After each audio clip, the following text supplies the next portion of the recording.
I dance because I cannot help but dance. So I dance here at work, I dance in the house, I dance. And then I create dance and theater.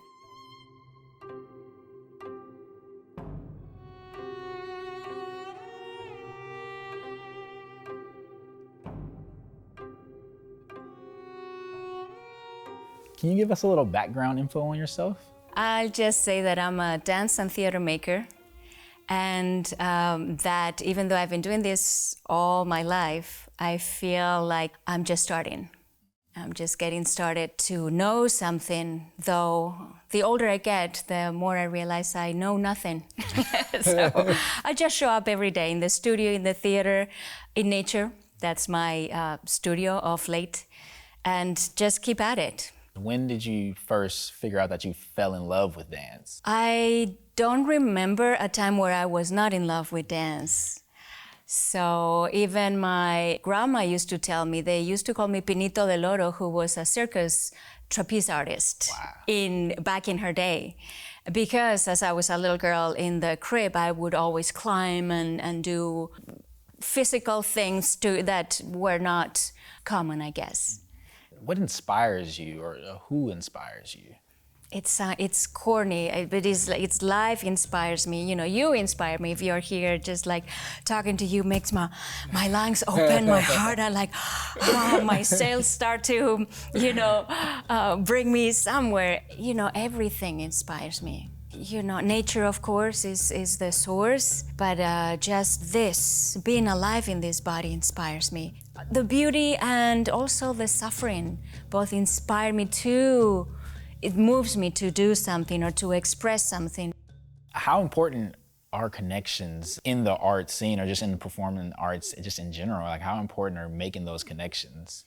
Well, so important. I mean, theater is an ensemble medium, and so is dance, really. I am by nature a shy person. I'm not one that goes to parties and, oh, let's meet this person because it's gonna be good for my career.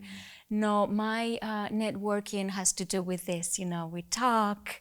Do you often create your pieces knowing which direction you're going, creating a story, or are you kind of at a base ground and you like to freestyle the performances, or do you like both? I like it all. So sometimes I like to improvise.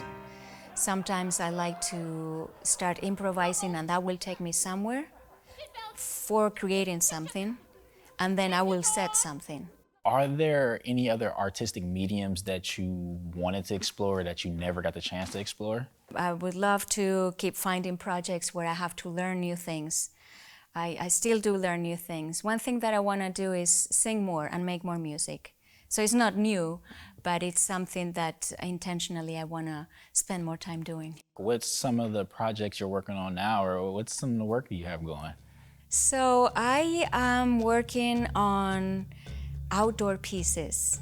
I'm also working on different pieces around trees or on trees in the area. I did one for my 1 Minute Dances show.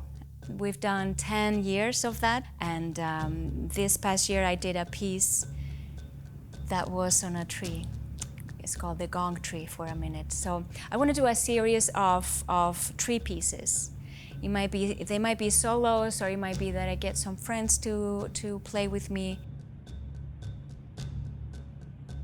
We have so many beautiful trees here, and I love some of the urban trees that we have in town, and also outside in the forest, at the beach. This one, the Gong Tree, is at the Malel Dunes beach.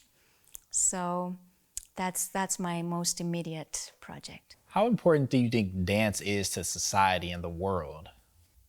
If you are alive, you dance. It's so embedded in being alive that's why I think I have a hard time separating those. To me, they are not different things. It's almost like separating something that is natural to the human being. I believe that dance and music, art, we carry that with us. It's not apart from us. Dance has many aspects to it. You know, like you dance. For dancing, you don't need a theater. You don't need anything but yourself. Even if you can't walk, but if you can just do like this, you know what I mean. So I keep learning all kinds of things. As I age, I keep learning to dance in different ways. As I age, I see more. I can see more of myself and the world, and that, because I respond to the world, dancing or making dance, making theater, then that is new. What are your hopes that the audience takes away from?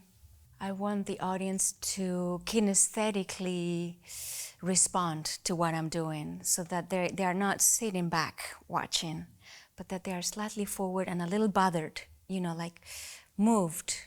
That is how I want to connect with audience, is that what I'm doing means something, even if it's not clear what it is, but that there's a stir, something that moves here. Yeah. I'd like to thank you for having us here and gaining insight on you and your art. Can you explain the performance that you will be showing us? Yes.